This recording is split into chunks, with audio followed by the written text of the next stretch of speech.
Welcome into Gamble and Gains. We are back in the gym with a big chest and back day.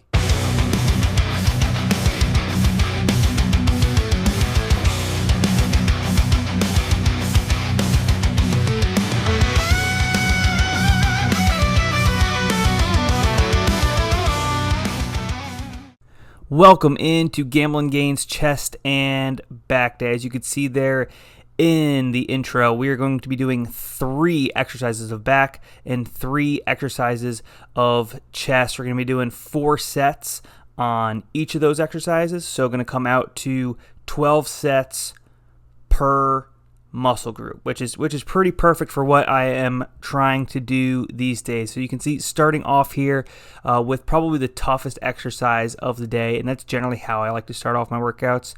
What's going to require the most stabilization, what's really going to pump that heart rate the most. Start with your hardest exercise and then work your way down from there. So starting off with that dumbbell incline press. I prefer the incline to flat or to bench, and I mean, especially when I'm lifting by myself, I don't really see the need to do barbell bench press anymore. Dumbbell just feels a lot safer, and honestly a lot better to me. I have a little bit more control with where the hands go. Yeah, you can't lift quite as much weight with dumbbells, but putting up 80s it still feels pretty good to me. So I think the biggest change to my workout routine recently is that I've actually started working out in the morning. I, for my whole life, had been a night, even a late night gym goer. My workouts were a lot longer, an hour and a half to 2 hours. Going in the morning has really helped me cut that down to about an hour, but it's also helped me be significantly more consistent in how often I'm working out. So I'm actually working out daily now. So I've cut it down to 3 to 4 exercises per muscle group on when I do work out. So I'd like to group my chest and back together, and then I'll do an arms day. So it'll be triceps, biceps, forearms, and then I'll do just a shoulders day alone, just because there's so many different ways you can hit the shoulder, and then a legs day. So I'd say my toughest 2 days of any given week are going to be this workout right here, this chest and back, because you're just hitting these muscle groups that are just so big. And one more thing to add, right? I like to do drop sets at the end of pretty much every exercise I do, just to really burn out that muscle after I went to failure on my last set of whatever weight range I was trying to do. And we're about to go ahead and move over to that super lat convergent pull down, and I'll get back to why I like working out so much in the mornings a little bit, but I just wanted to talk about this exercise and this machine in particular. This is probably the hardest back exercise I do of any back workout, and you can see what's pretty interesting here. It's very similar to your kind of standard lat pull down, but you can see that it flexes out a little bit, and you'll be able to see, I'm going to turn the camera around either on the next set or the set after, and you can really see that kind of flaring out. And what that really does is it really helps me activate the lat muscles, and you can feel a really good pull there. It'll be on the last set when you can see it. So I'll do the last set and then move into the drop set there. We'll drop that down to 90 pounds total from that 160 you can see on the bar there. But yeah, so I've been working out in the morning. My biggest fear was from going from a night workout type of person was losing strength. So I really wanted to give myself 2 weeks to see if it was possible to maintain the level of strength that I had in the evenings. And, the first week and a half, I expected a little bit of a dip, and there was a little bit of a dip. So if you are considering working out in the morning and switching from somebody who had always been working out at night, you are going to see a little bit of drop off for the first week or 2. That said, if you can be consistent and you are going every morning, which I think it's a great routine to just do. You'll train your body to just wake up at 5 or 5:30 or 6, whatever time you would consider early morning for you to get to the gym. It's a great, great, great routine to get yourself into, but your body will start to adapt. And honestly, by the end of 2 weeks, I was lifting just as heavy in the morning as I had ever lifted at night. And I've actually made a lot of progress over the last 2 months or so that I've been doing this. I've hit PRs on my shoulder press, my seated shoulder press with dumbbells. I'm pressing 70 pounds now. You could see there I got the 80s up on the dumbbell incline press. I had been at 75 when I had stopped lifting at night, so progression there as well. So full disclosure, first week I was at 75. I was at 75 at night, had to drop that down to 70. The first week was right back up to 75 there in week 2, and at the end of the month, this was recorded probably about a month ago, I was right back up at 80. Now, I hadn't gone to 12 reps yet, which is actually where I'm at now, but that progressive overload is still there. I'm still progressing in the gym, even though I'm not perfectly fueled as I would be at the end of the night. Another great benefit working out in the morning is it's a lot less busy, so it's a lot easier to get on really any machine you want.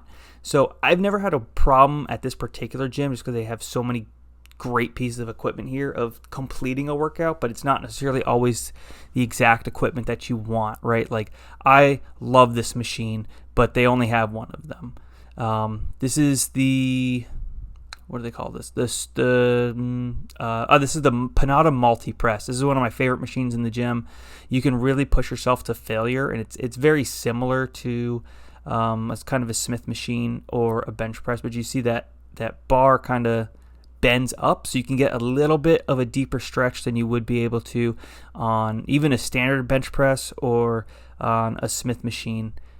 So yeah, you can see me really struggling at the end there, but it feels really good when you're done on this machine. It's a really, really good, fun machine to use. They have a pretty similar one too. It's actually called the Atlantis press machine. It's made by a company called Atlantis. But again, when I'm doing these flat presses, I like to be able to truly, truly, truly go to absolute failure and push without any worry of injury.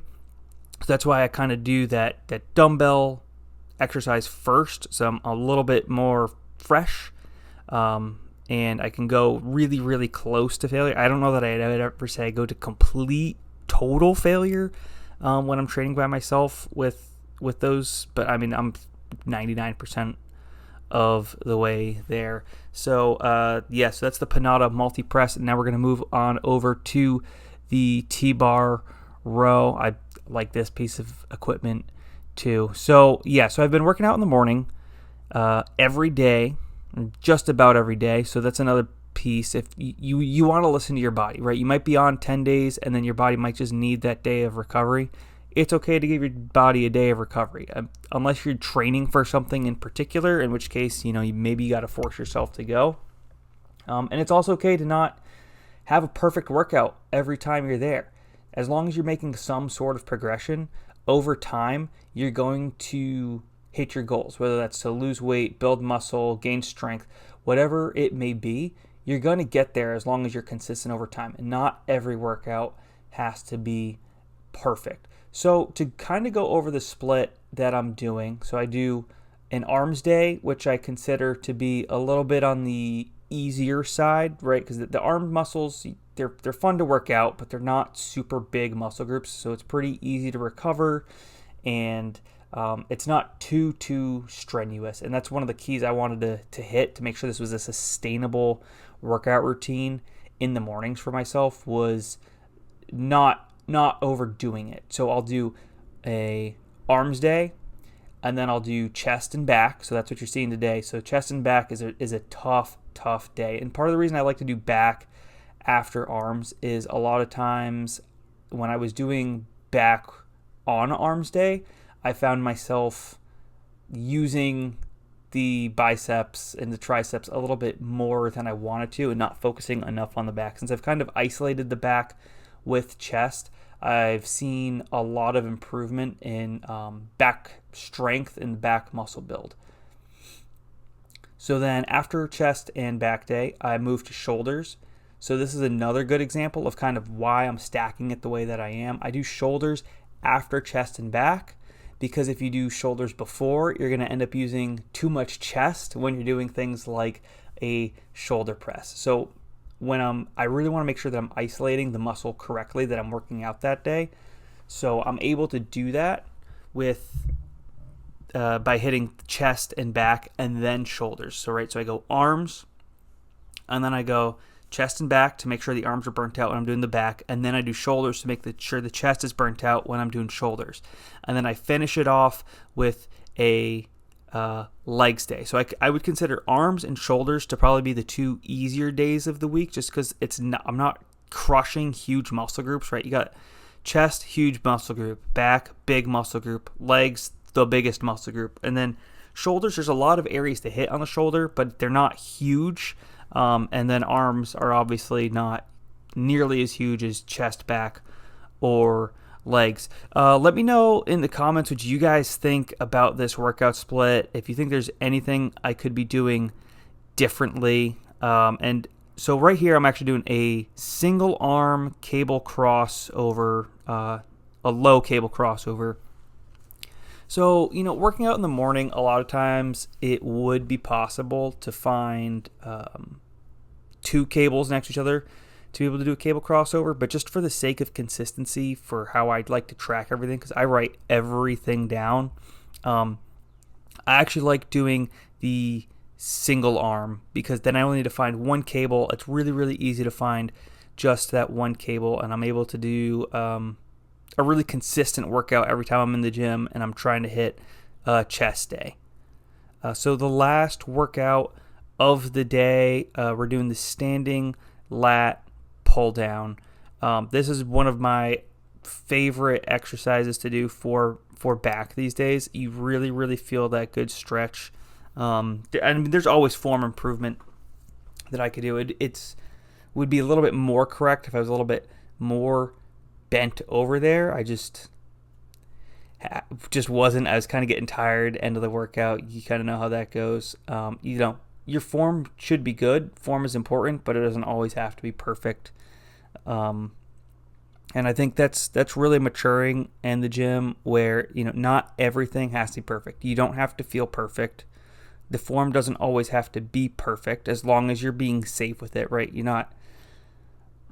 not totally throwing form out the window, but I mean, if you're 80% of the way there, which to me, I look about 80% of the way there here, you're going to be just fine. So as we come to the end of this video here, finishing up set 3, then I'm going to have set 4. I actually forgot to record that drop set. Let me know what you guys are doing for your splits. Let me know what you guys are doing for your chest and back day too. I've had a lot of fun making this video. I have a lot of fun making these videos for you guys, and can't wait to see you again real soon. And until then, remember to bet smart and lift heavy.